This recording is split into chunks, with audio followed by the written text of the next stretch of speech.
वाला के लहंगा तो हरम तो छोड़ी डीजे वाला के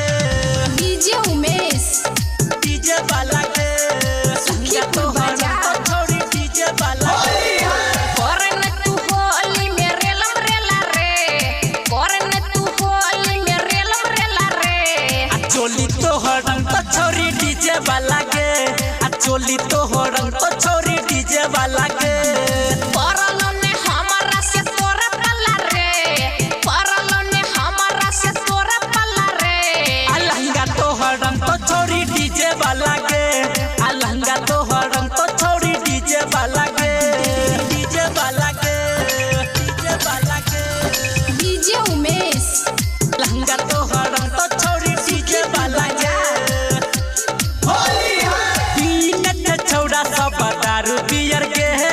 कहत तो ढोली के लाल पियर के है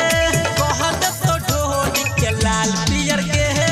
पीनत छौड़ा सब दारू पियर के है कहत तो ढोली के लाल पियर के है लाल पियर के है जदन तू बोल पीछे हट सला रे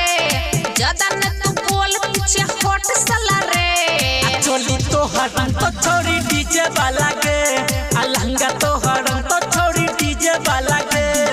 डीजे वाला के अभी आप सुन रहे हैं खुटौना से मैथिली म्यूजिक की शानदार प्रस्तुति डीजे वाला के अन्ना छोड़ी तू बनाई ले न मुहूर्त रंग तोड़ा फोड़ जतो होई जब सूद रंग तोड़ा फोड़ जतो होई जब सूद अन्ना छोड़ी तू बनाई ले न मुहूर्त रंग तोड़ा फोड़ जतो होई जब सूद होई जब सूद सुने छोरा दर्दिला नहीं करे हल्ला रे सुने छोरा दर्दिला नहीं करे हल्ला रे चोली तो हरम तो छोड़ी डीजे वाला के लहंगा तो हरम तो छोड़ी डीजे वाला